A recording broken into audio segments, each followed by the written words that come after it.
കാര്യം പറയുകയാണെങ്കിൽ അത് ആ ഒരു ഭാഗത്ത് ഒരുപാട് എക്സ്പ്ലോഷനാണ് നടന്നേക്കുന്നത് കഴിഞ്ഞ ഒരു 20 ഇയേഴ്സിനുള്ളിൽ. സോ ഒരു പോയിന്റിൽ നമ്മൾ ആലോചിക്കും, ഇത്രയും കാലങ്ങൾ മുന്നേ സ്ക്രീൻ ടൈം വരുന്നതിന് മുന്നേ ഈ കുട്ടികൾ എന്തായിരുന്നു ചെയ്തുകൊണ്ടിരുന്നത് എന്നുള്ളത്. അവരെ ഡെവലപ്മെന്റിന് ഹെൽപ്പ് ചെയ്യുന്ന പല കാര്യങ്ങളും ഈ സ്ക്രീൻ ടൈം എടുത്തു മാറ്റിക്കൊണ്ടിരിക്കുകയാണ്.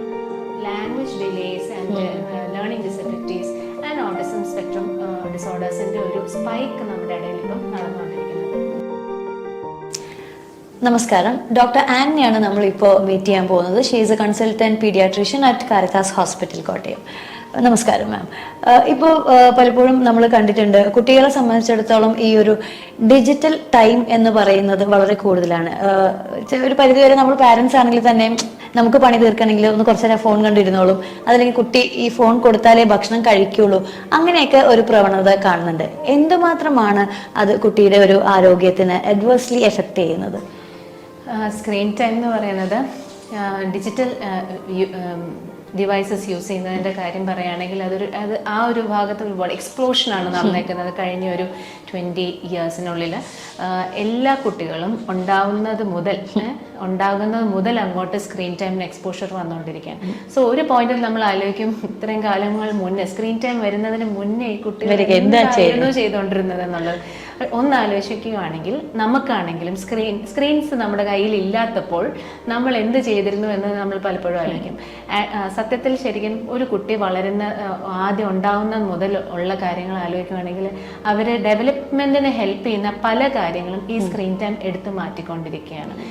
ഒരു കുട്ടി ഉണ്ടാവുമ്പോൾ മുകളിലേക്ക് നോക്കുന്നു, എല്ലാ സൈഡിൽ നിന്നും അവന് കിട്ടിക്കൊണ്ടിരുന്ന എൻവയൺമെന്റിൽ നിന്നുള്ള സെൻസറി ഇൻപുട്സ് അത് അവൻ ഗ്യാദർ ചെയ്യുകയും അതിനെ മോഡുലേറ്റ് ചെയ്യുകയും ഇൻ്റഗ്രേറ്റ് ചെയ്യുകയും ചെയ്തുകൊണ്ടിരിക്കുന്ന ഒരു ഫേസ് ആണ് ശരിക്കും പറഞ്ഞു കഴിഞ്ഞാൽ ഉണ്ടാവുമ്പോൾ മുതൽ 3 ഇയേഴ്സ് വരേക്കും ഒരു കുട്ടിക്കുള്ളത്. അവൻ കാണുന്നതും കേൾക്കുന്നതും ടച്ച് ചെയ്യുന്നതും സ്മെൽ ചെയ്യുന്നതും ഫീൽ ചെയ്യുന്നതുമായിട്ടുള്ള ഇമ്പൾസസ് അവൻ ഇൻ്റഗ്രേറ്റ് ചെയ്യുന്ന ഒരു പീരീഡാണ്. വളരെ ഇമ്പോർട്ടൻ്റ് ആയിട്ടുള്ള പീരീഡാണ് 3 ഇയേഴ്സ് വരെ എന്നുള്ളത്. അതുകൊണ്ട് ഇന്ത്യൻ അക്കാഡമി ഓഫ് പീഡിയാട്രിക്സും അമേരിക്കൻ അക്കാഡമി ഓഫ് പീഡിയാട്രിക്സും എല്ലാം സ്ട്രിക്റ്റായി പറഞ്ഞിരിക്കുന്ന ഒരു കാര്യമാണ് up to 2 years absolutely no screen time. അതുകൊണ്ട് തന്നെ നമ്മൾ ഭക്ഷണം കഴിക്കുമ്പോൾ എങ്കിലും എന്ന് എപ്പോഴും പേരൻസ് എനിക്ക് ചോദിക്കാറുണ്ട്. ഭക്ഷണം കഴിക്കുമ്പോൾ പോലും ഈ സ്ക്രീൻ ടൈമിന്റെ ഇൻട്രൊഡക്ഷൻ ടോട്ടലി ഹാനികരമാണ്.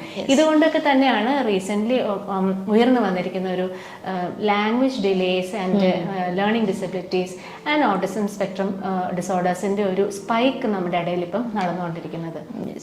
സോ ഈ പറഞ്ഞ മാതിരി തന്നെ ഇപ്പം ഈ 0 to 2 years ഇത്രയും പ്രശ്നങ്ങൾ ഉള്ളത് കൊണ്ട് നമ്മൾ 0 സ്ക്രീൻ ടൈം എന്ന് പറയുന്നു.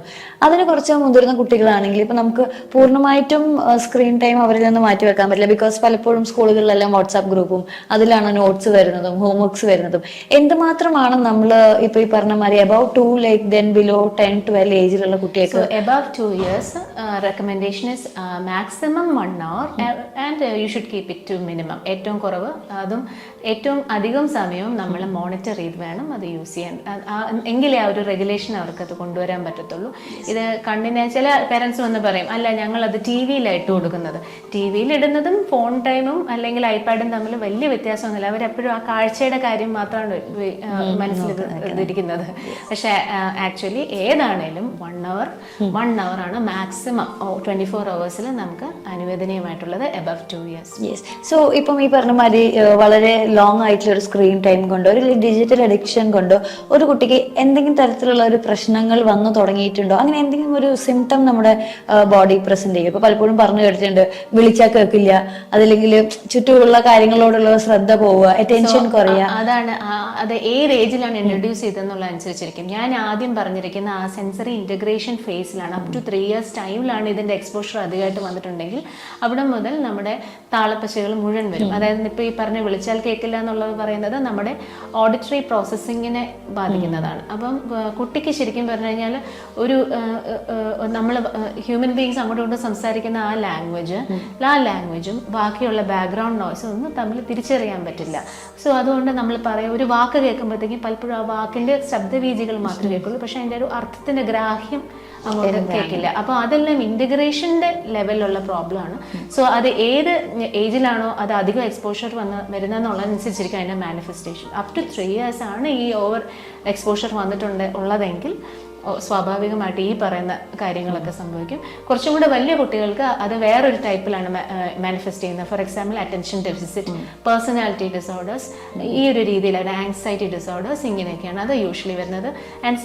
പിന്നെ അഡിക്ഷൻ എന്നുള്ളൊരു ഭാഗം കൊണ്ട്, അതായത് നമ്മുടെ വർക്ക് നടക്കാത്ത കാര്യങ്ങൾ, ലേണിംഗ് ഡിസബിലിറ്റി, ഇത്തരം കാര്യങ്ങൾ പിന്നീട് ഉള്ള ഇയേഴ്സ്, എബവ് 3 years കാണാറുണ്ട്. Yes, so thank you so much doctor. ഈ ഒരു ഇപ്പം എന്താ പറയുക, ഒരു സോഷ്യൽ കൺസേൺ തന്നെയാണ് ഈ ഒരു ഡിജിറ്റൽ അഡിക്ഷൻ എന്ന് പറയുന്നത്.